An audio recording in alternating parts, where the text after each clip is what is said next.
ദൈവത്തിനു മഹത്വം. യേശുക്രിസ്തുവിന്റെ വീണ്ടും വരവും പ്രവചന പഠനമെന്ന 176 ഭാഗത്തേക്ക് ഏവരെയും പ്രാർത്ഥനയോടെ ക്ഷണിച്ചുകൊള്ളുന്നു.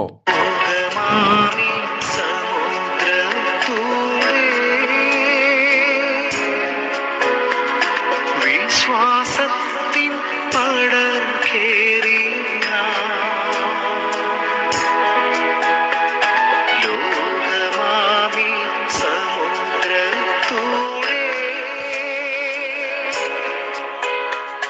വിശ്വാസത്തിൻ പടർ കേറി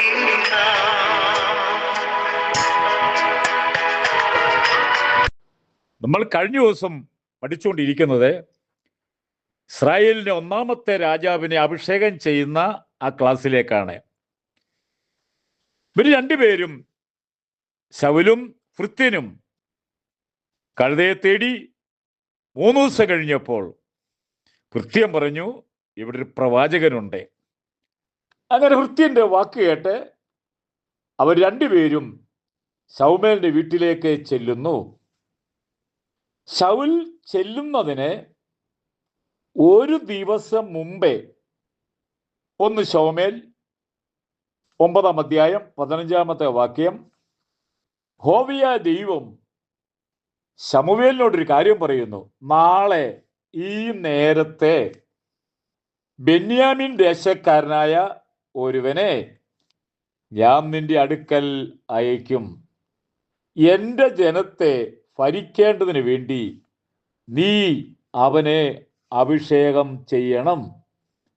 ദൈവം ഒരുവനെ തിരഞ്ഞെടുക്കുക എന്ന് പറയുന്നത് ദൈവത്തിൻ്റെ മാത്രം പദ്ധതിയിൽപ്പെട്ടതാണ്.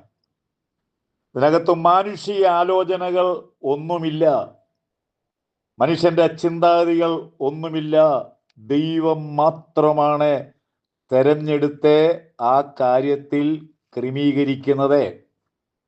ഇതിനാണ് ബൈബിളിന്റെ ഭാഷ പറഞ്ഞാൽ മുൻനിയമനം എന്ന് പറയുന്നത്. ഇനിയും ശുശ്രൂഷകന്മാരോടായാലും വിശ്വാസികളോടായാലും ഒരാലോചന പറയാൻ താല്പര്യപ്പെടുന്നത്, ലോകസ്ഥാപനങ്ങൾക്ക് മുമ്പേ ദൈവം നമ്മെ കണ്ടു. ആ കണ്ട ദൈവം ദൈവത്തിനടുക്കൽ കൊണ്ടുവരുന്നു. ദൈവത്തിന്റെ വചനപ്രകാരം യേശുവിൻ രക്ഷിതാവും കർത്താവുമായി ജീവിക്കുന്നു.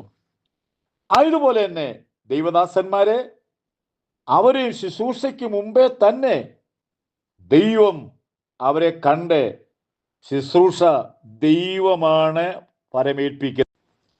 ശൗലും ഭൃത്യനും നേരെ ദർശകന്റെ വീടിന്റെ പടിക്കൽ എത്തി.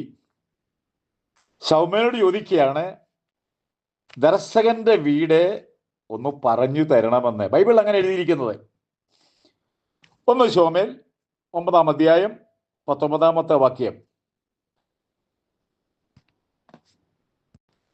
അപ്പോൾ ശൗമേൽ എന്ന ദർശകൻ, അദ്ദേഹത്തിന്റെ വാക്ക് കേട്ടോണം, അത് ഞാൻ തന്നെ ആകുന്നു എന്ന് പറഞ്ഞു.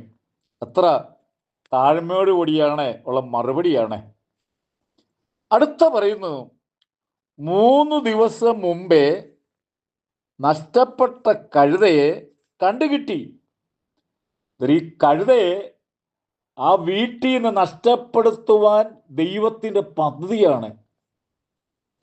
ആ ദൈവസ്നേഹം നോക്കിക്കോണം.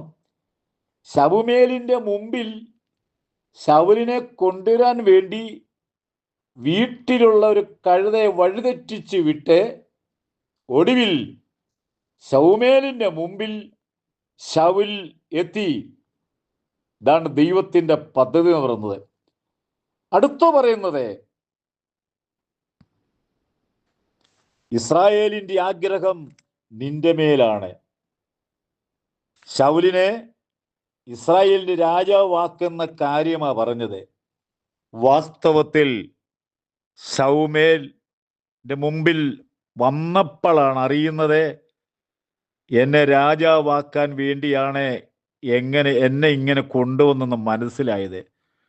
അതിനു മുമ്പേ തൻ്റെ മനസ്സിൽ താൻ ഒരിക്കലും രാജാവാകുമെന്നുള്ള ചിന്ത തന്നിലില്ലായിരുന്നു. ഈ വാക്ക് കേട്ട ഉടനെ ശൗൽ സ്തബ്ധനായിപ്പോയി. താൻ എവിടെയായിരിക്കുന്നെന്ന് പോലും അറിയാൻ പാടില്ലാത്ത ഒരവസ്ഥയും കൂടെ വന്നു കഴിഞ്ഞു. ശൗൽ വരുന്നതിന് തലേ ദിവസം വെപ്പുകാരോട് പറഞ്ഞു, 30 പേർക്ക് നമുക്ക് ഭക്ഷണം ക്രമീകരിക്കണം. കാരണം അവരുടെ മധ്യേ ഇരുത്തി ശൗലിനെ ആഹാരം കൊടുക്കണം. നോക്കിക്കോണം, ദൈവത്തിന്റെ പദ്ധതിയുടെ ആ വില നമ്മളൊന്ന് മനസ്സിൽ. പഴയ നിയമകാലത്തെ അഭിഷേകം ചെയ്യുന്നത് പ്രവാചകന്മാരായിരുന്നു. രാജാക്കന്മാരെ അഭിഷേകം ചെയ്യുന്നത് അവരെയാണ് ദൈവം ആ കാര്യം ഏൽപ്പിച്ചിരിക്കുന്നത്. ഏലിയാവെന്ന വലിയ പ്രവാചകന്റെ സമാപന കാലമായപ്പോൾ ദൈവം ഏലിയാവിനോട് പറഞ്ഞു, നീ ഒരു കാര്യം ചെയ്യണം. അരാമിനു രാജാവായിട്ട് ഹസേലിനെ രാജാവായിട്ട് അഭിഷേകം ചെയ്യണം.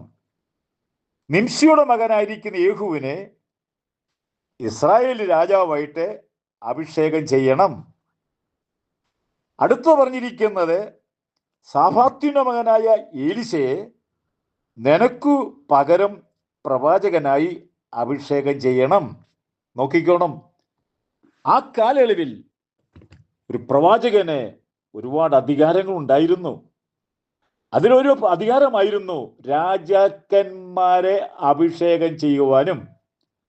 അടുത്തത് രാജാക്കന്മാരുടെ ജീവിതത്തിലെ കുറ്റം ഉണ്ടെങ്കിൽ ഓർപ്പിക്കാൻ വേണ്ടിയും കൂടെയാണ് അന്ന് പ്രവാചകന്മാരെ ആക്കിയിരുന്നത്. 2 ശമൂവേൽ 12-ാം അധ്യായം നമ്മൾ വായിക്കുമ്പോൾ നാഥാൻ എന്ന പ്രവാചകൻ അധികം അറിയപ്പെടുന്ന പ്രവാചകനല്ല. ദാവീദിന്റെ അടുക്കൽ വന്ന് അവന്റെ പാപത്തെ മുഴുവൻ ചൂണ്ടിക്കാട്ടിയിട്ട് അവന് വരുന്ന ന്യായവിധിയും ശിക്ഷാവിധിയും കൂടെ ഓർപ്പിച്ചു.